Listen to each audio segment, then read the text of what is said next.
Hi friends, welcome back to another episode on Databricks.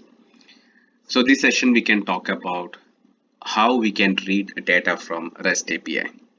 For this demo, I used freely available public API. So we don't need to use any security keys like client, a secret and a key because it's freely available, right?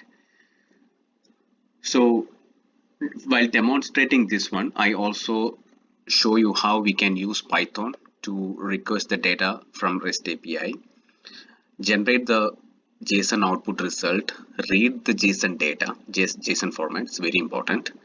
Then how you can create the data frame, add the audit columns in the data frame, and you can insert the records or do the further processing.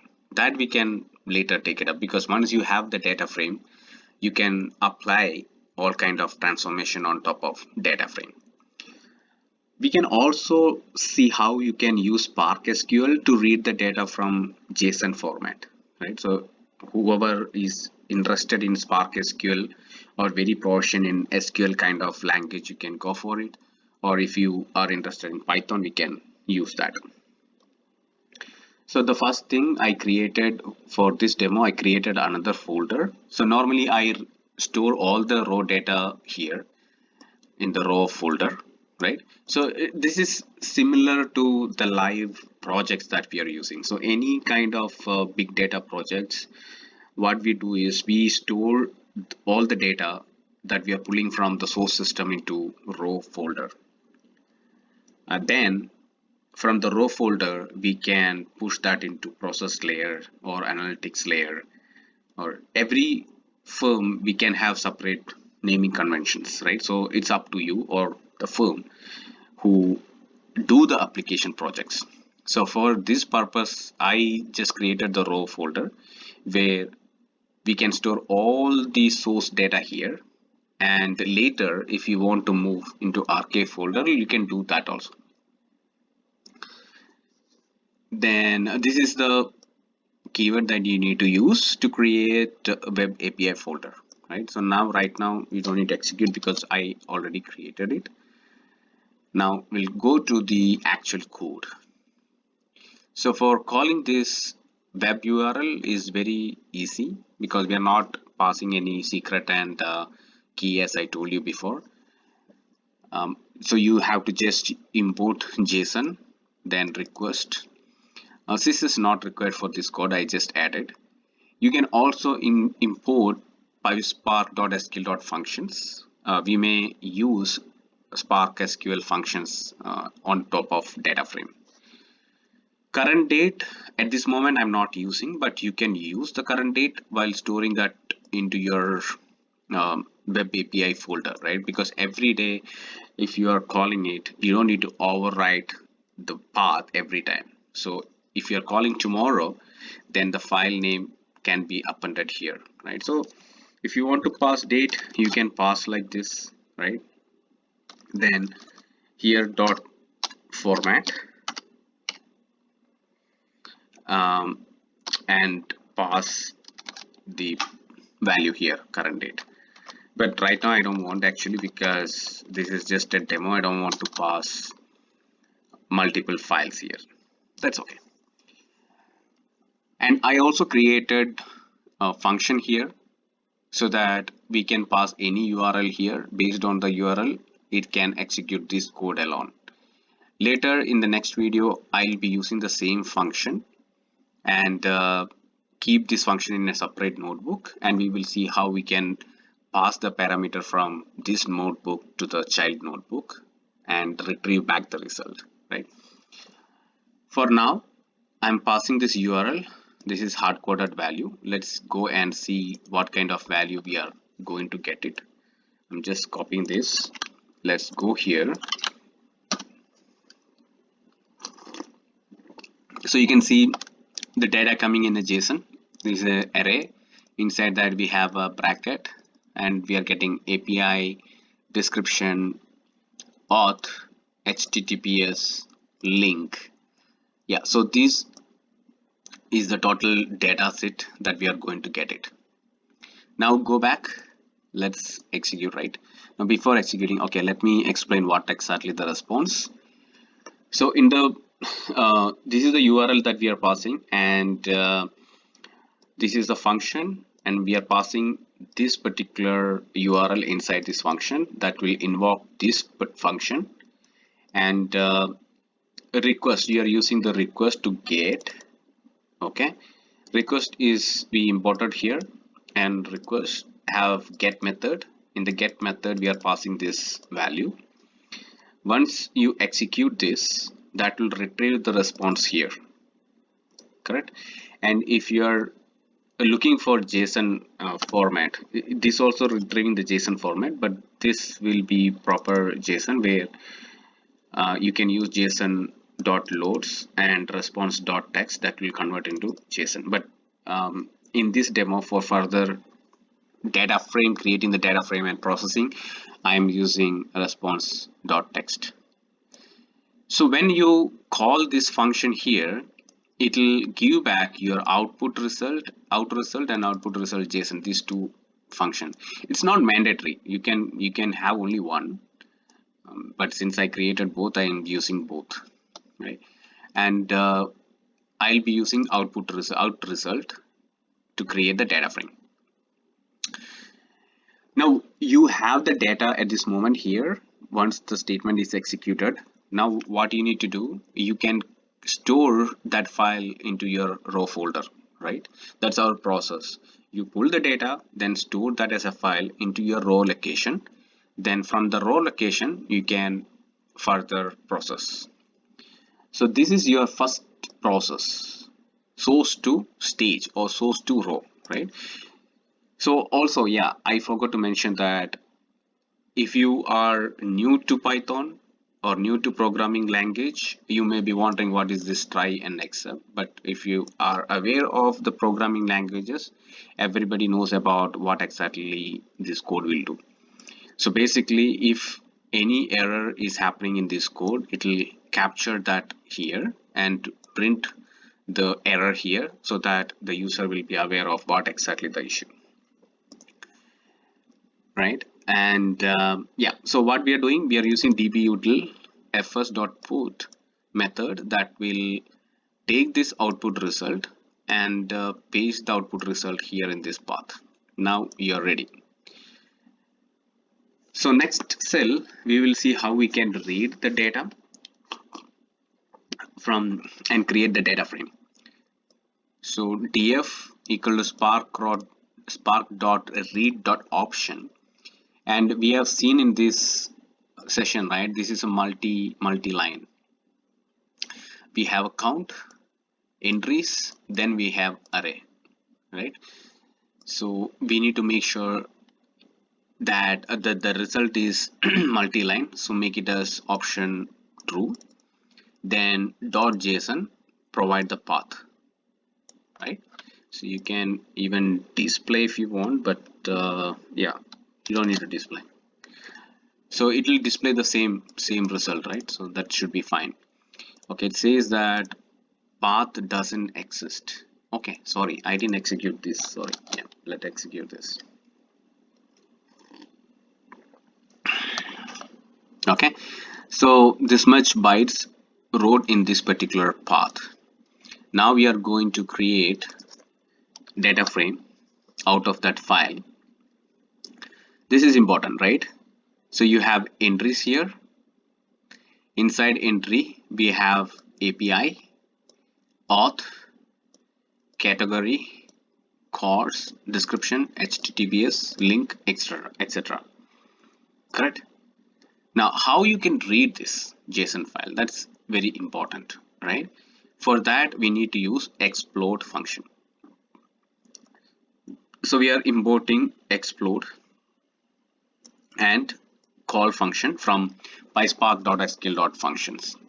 Now I created another df, data frame, public API df, and how it is creating the df, the previous df here, dot select this count value, then explode these entries, right? This is the entries name. once we explode this one, all these columns will be in a single line, right? So now it is like this. Okay, before exploding, let me explain. Well, let me show you how the data frame looks like so that it will be easy for you.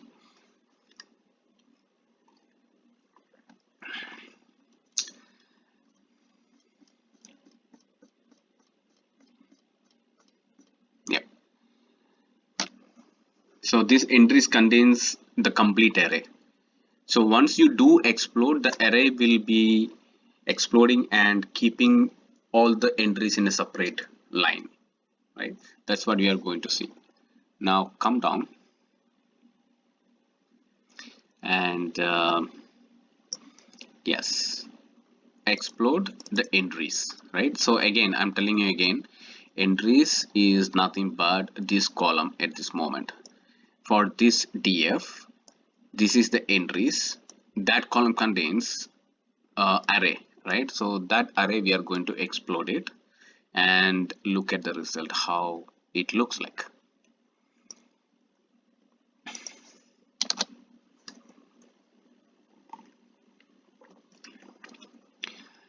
See, now all these entries came into different columns, but still it is not as per what we are looking for, right? Because all the columns, API, auth, category, all came in the same line and you'll not be able to utilize it. But once you explode the array, then you can make use of the alias that we are given, then dot these fields, you'll be able to pull the records. So that I explained here in the next slide, right? So this is our data frame that we created here, and we are selecting the columns from there. So look at here. So I just given the alias name dot API. API is a column name available here, and data dot auth. So it's like a key value pair, right? This is the key, this is the value.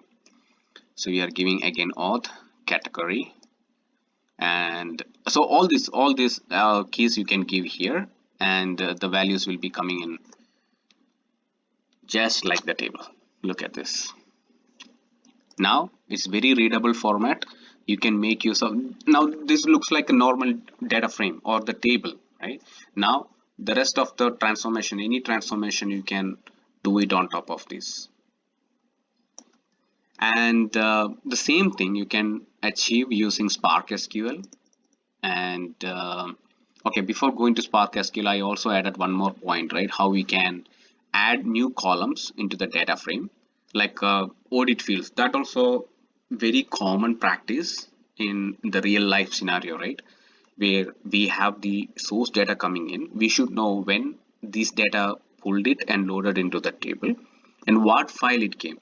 If you look at the big data world, there will be lot of files coming in every day, right? So it is very difficult to see which file we have the data. So for example, if you understand any bad data came in and you want to remove that file, it is not easy if you're not keeping the file.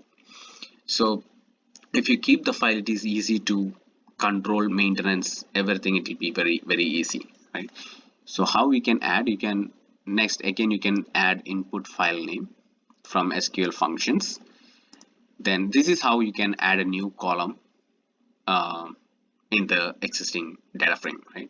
So you will create another data frame, then the actual data frame dot with column. This is the modified date, this is the column name that we are going to give, and you need to use lit function, then dt dot datetime dot now. So this will create the new date and assign to this field. I also need another column, so you can put again dot with column, and this column is file used, right? And again this is input file name. This will pick from which file the data came in. Let's execute this. We can go to the rightmost. Yeah, you can see the date when we loaded. Today is 16, right? 16 and 21, 31. And the file used, see, training, web API, public API.json. So this is how you can make use of SQL functions to create audit columns. So you pull the data from public API, receive the data in JSON format, explode the data and made it in a proper table format. You added new audit column in it, and then you can do further processing before moving to processed layer, right, where you can apply any business logic, transformation, everything you can apply and load it. You can also schedule this one so that it can run every day. I can show you that in coming sessions how you can schedule the notebook. But you can either use Databricks for scheduling or any scheduling tool you can use, right? Even you can use Azure Data Factory also to schedule it. We can call this Databricks from ADF, then schedule the ADF. I explained that portion in my previous videos. Okay, now we'll see how we can use the same functionality in Spark SQL. It's pretty simple. So what we can do, we can create drop table if exist and give the table name. Create the temporary table. This is just a managed temporary table, right? So temporary table, public API using Spark SQL JSON, then options, give the path and provide the option multi-line equal to true. This is the same thing we used in dataframe also, right? So if you go back here,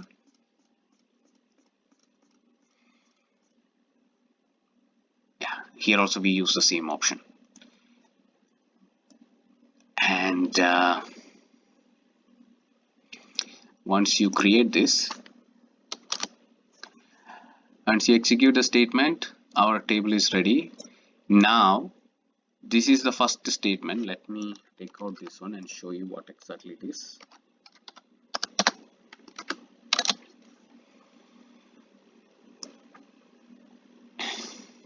So now it is exploding the entries and keeping it in a separate line. We have seen the same result set in a data frame also. And here in Spark SQL, you can create another outer query and pull the data from these exploded entries. Now you have similar kind of data set. All right. So this is what I want to showcase today. If you have any questions, please comment below. And if you like the video, please share the video. Thank you. If you would like to receive more such videos, please like and subscribe to my channel. Also, if you would like to connect with me, I have provided my details here, my email and LinkedIn. So thank you very much.